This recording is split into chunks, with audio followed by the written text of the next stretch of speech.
Hello, YouTube people, or more correctly, I'm a YouTube person who lives in YouTube. You're real.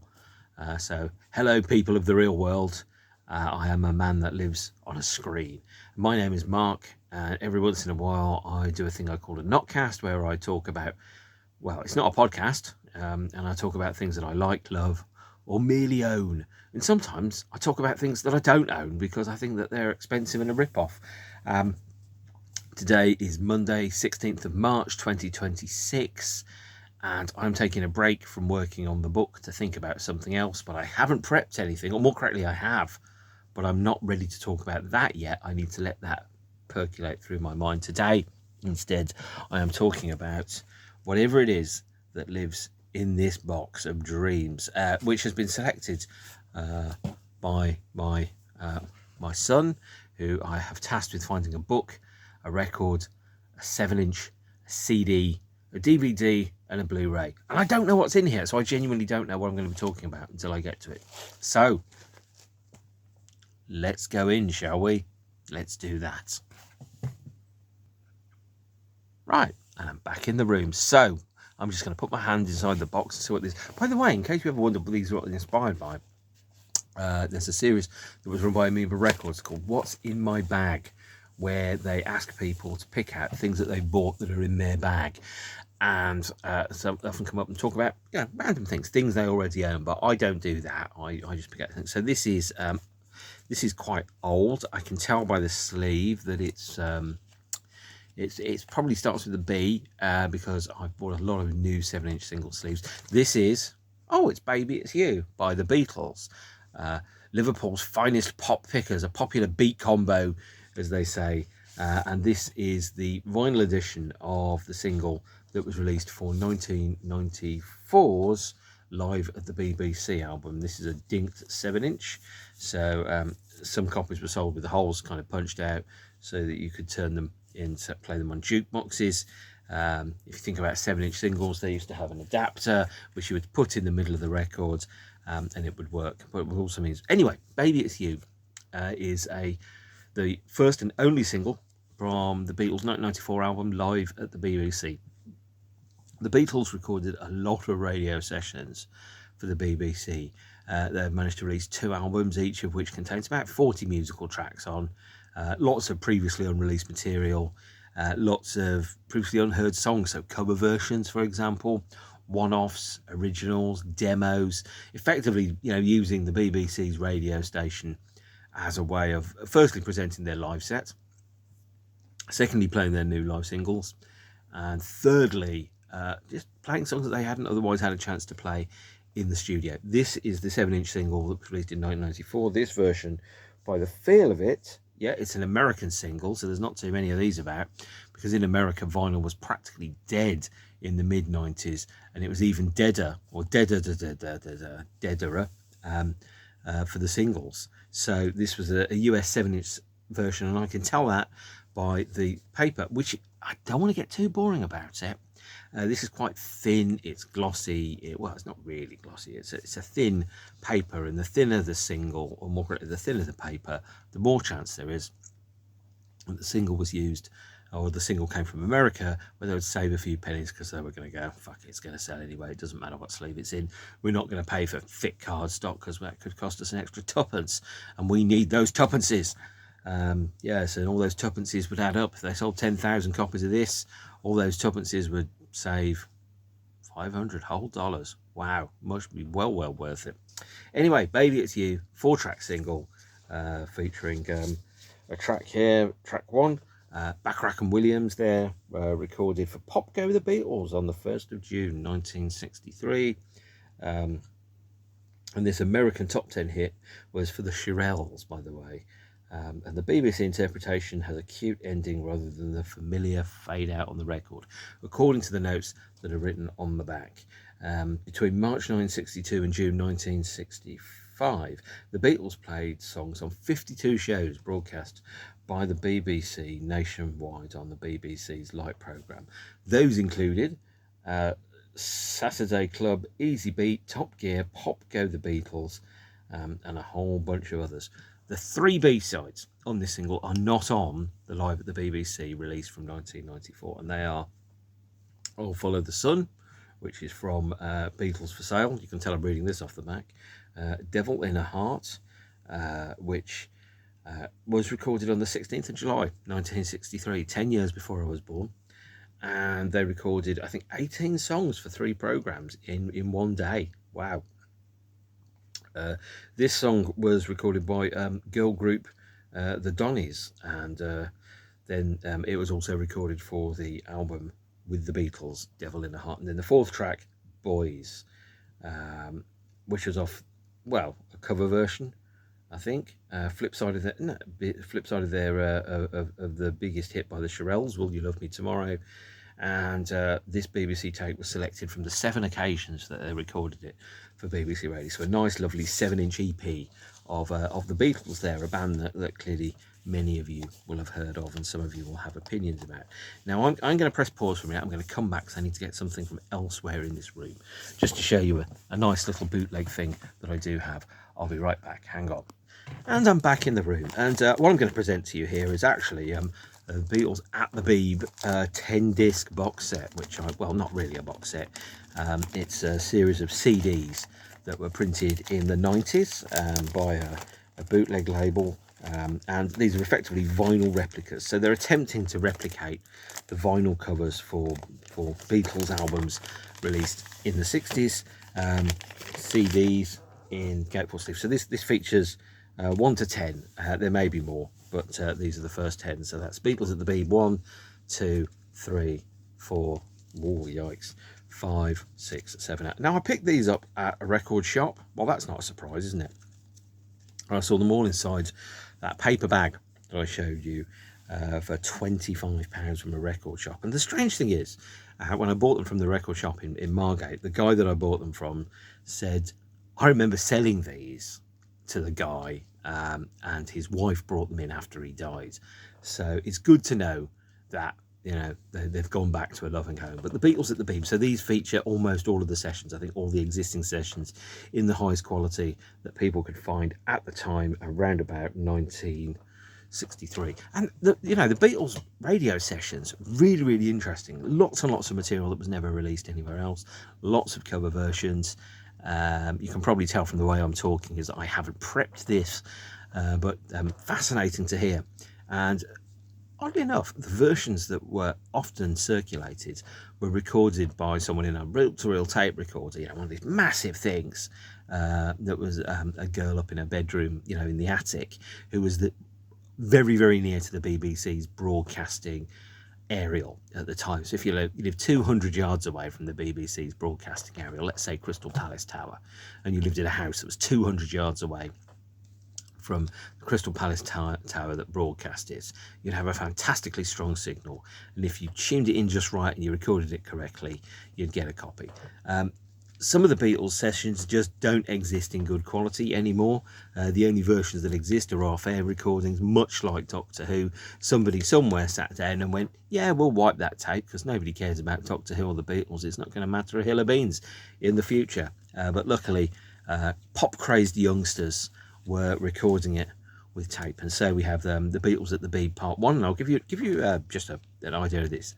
So these were all made obsolete by the release of the Beatles live at the BBC, which featured better, well, at the time, better quality recordings. But this features, let me guess, 1, 2, 3, 4, 7 different sessions, I believe, recorded at various places. Features a whole bunch of songs. And then obviously, when the Beatles weren't touring, or when they couldn't tour, or when they wanted to get heard by people, and obviously the only people that could experience the Beatles were the people that were in the room. And remember, I think so my ex's mother saw them at Cardiff in 1964, I think, playing the place called the Astoria with a capacity of 1,800 people. And you can't conceive of the idea of the Beatles playing to just 1,800 people a night, for example, even when they were one of the biggest bands in the universe at the time. But touring wasn't advanced at that point. The world was very, very different. And so the way that the Beatles would effectively tour and get noticed by people, even though they were very popular, was to play live on the BBC. And so this is the second one, for example. Again, this features a number of sessions. recorded for the Beeb, again in a gatefold sleeve. They're kind of replicating the somewhat cheap and tacky American covers that we've got, and I picked up a selection of American covers about 2.5 years ago for about £3 each at a record fair. There's volume 3, I think, of Beatles at the Beeb. A picture of John Lennon wearing a very snazzy pair of glasses, much like me. This is number 4. I think I know the alleyway that was taken down, actually, in London, but I could be wrong. Again, that features numerous sessions, so let me just quickly see what's going on. This one only features 4 sessions, but one of them has about 8 songs on. So then there's the Beatles at the Beeb number 5. Here's another photograph of them, in case you ever forgot what these lovable people look like. And again, Ringo on the inside again. 5 complete sessions there. These were all the sessions that existed or were known to exist at the time. This is volume 6, The Beatles at the Beeb, volume 6. I'm guessing this has 6 sessions on.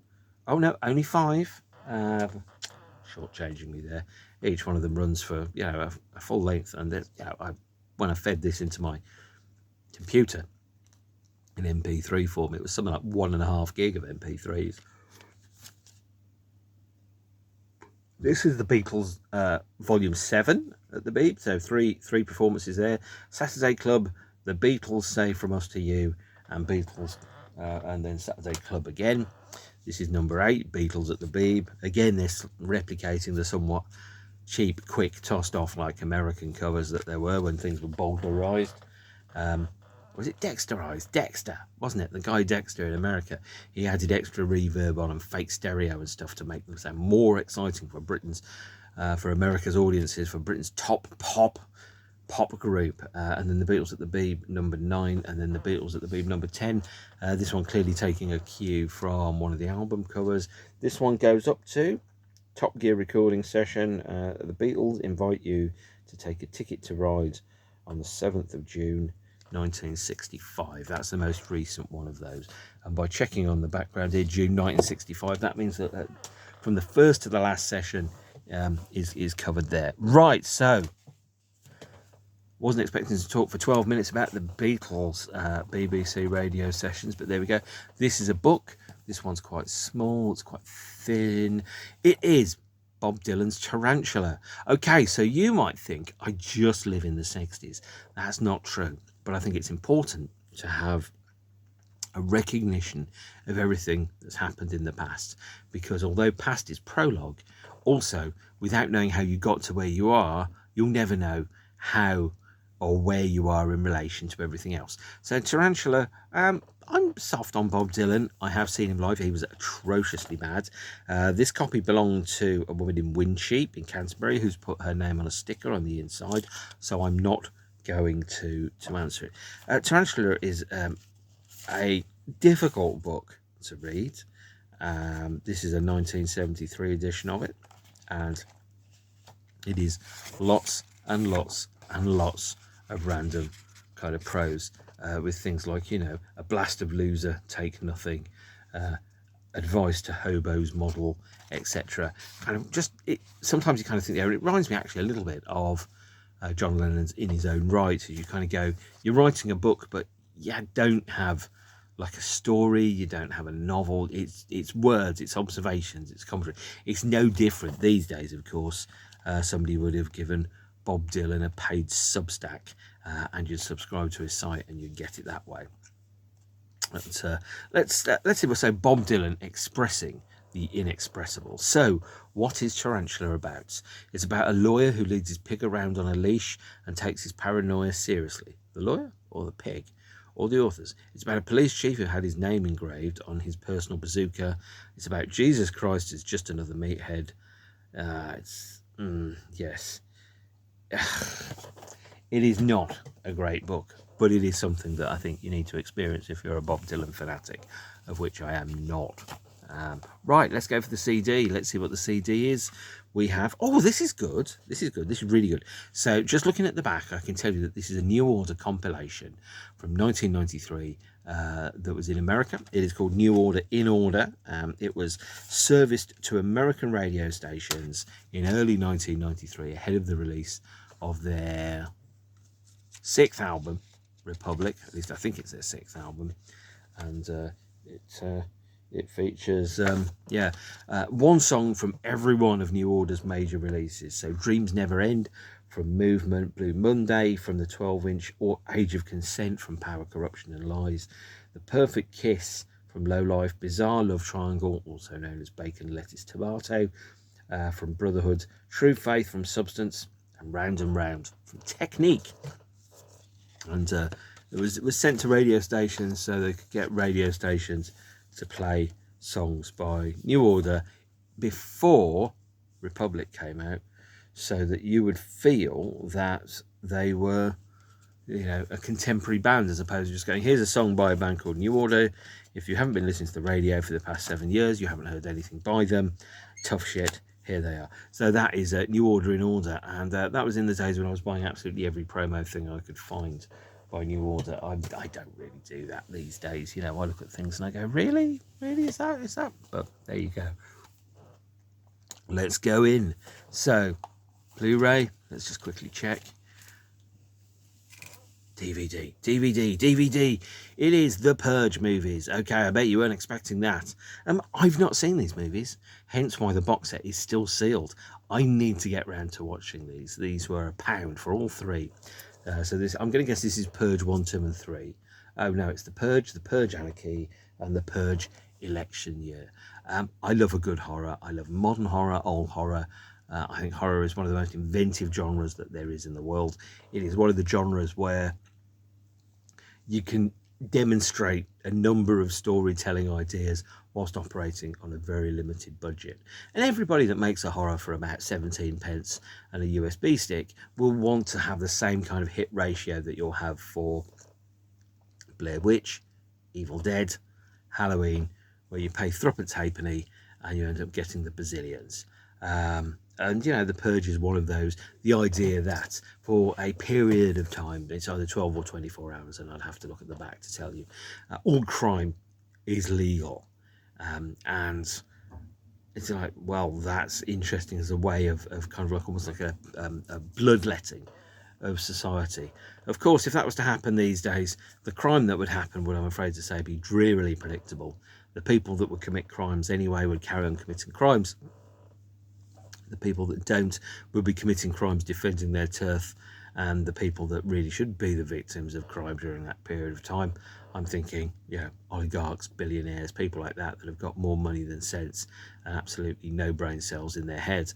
And having seen some conversations with billionaires recently, where one of them said, introspection is a very recent invention by Western society, and I'm just kind of going, clearly not the sharpest tool in the shed, not even a tool in some respects. Those would be the kind of people where, and then you have society doing its form of bloodletting, where it kind of gets it out of its system. But, and that's an interesting thing, is that happens anyway, whether the Purge films are real or not, is society picks on normally poor, disenfranchised people, sets them up as bogeymen, and then kind of portrays them to be awful, so that people that are disadvantaged kind of pick on them. I'm thinking particularly about people who has their dars shouting at hotels, and people that put up flags on street corners and those type of things. Is you need someone to hate. And the real causes for the inequality and your dissatisfaction with the quality of life aren't necessarily the people that you're actually targeting your venom towards. The guy that's got no money, that's living 8 to a room in a house of multiple occupancy, or is living in a converted barracks where there's mold on the walls, they're not the bad guys. The guys that are hoarding all of the money like Scrooge McDuck are the bad guys, and that is a completely different conversation. So The Purge, very good films, but I haven't seen them as much as I probably should have done. Right, so Blu-ray time. I don't know what this is, and I'm not going to know until I put it in front of you. I don't. Oh, Sleepwalkers.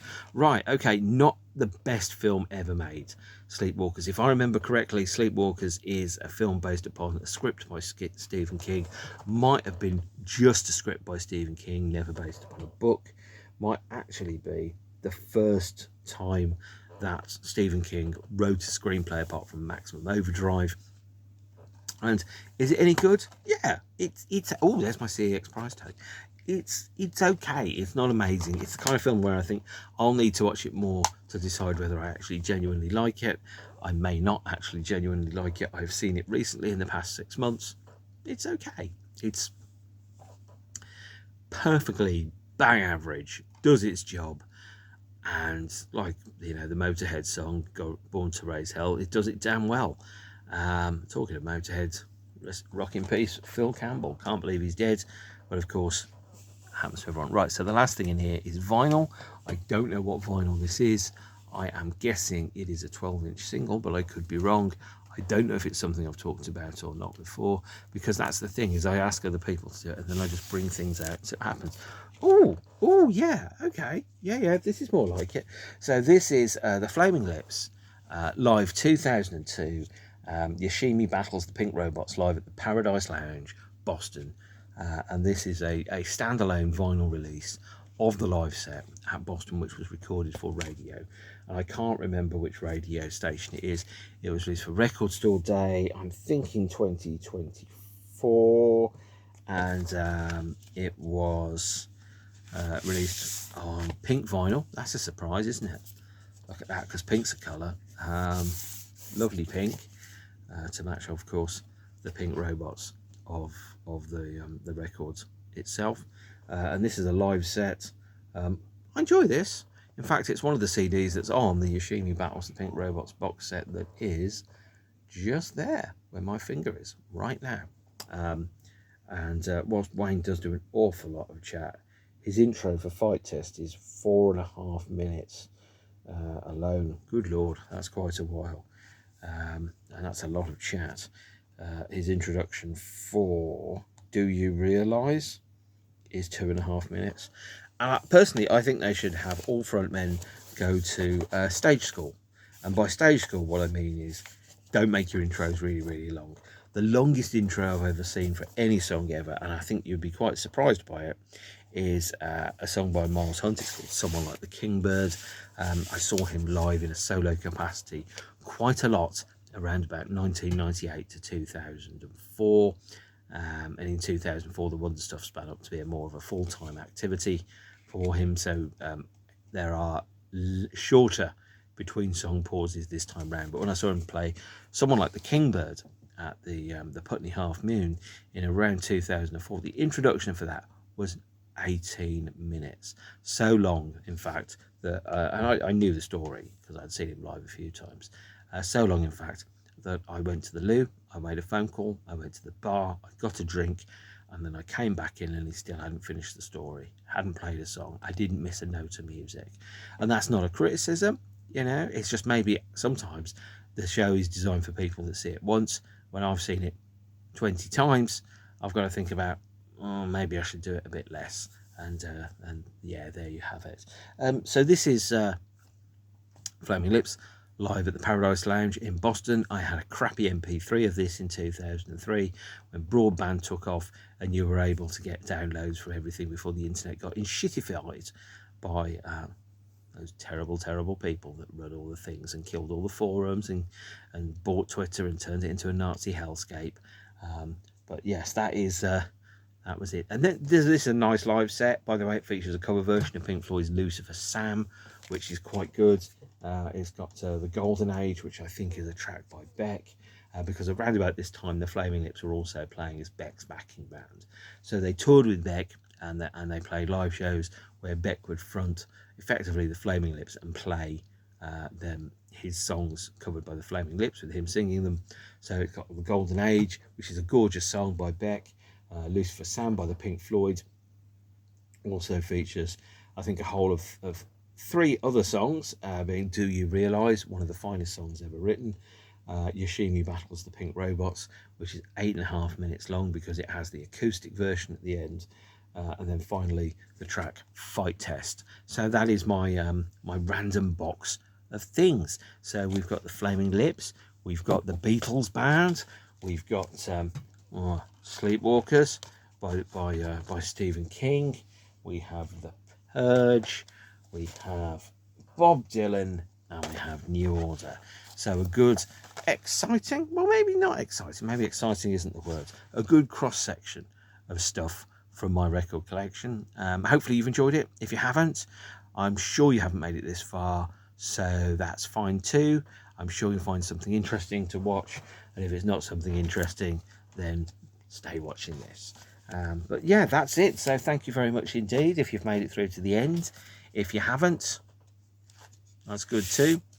And I will see you some other time when I'll do something that is almost definitely themed around a band, an album, or a haircut.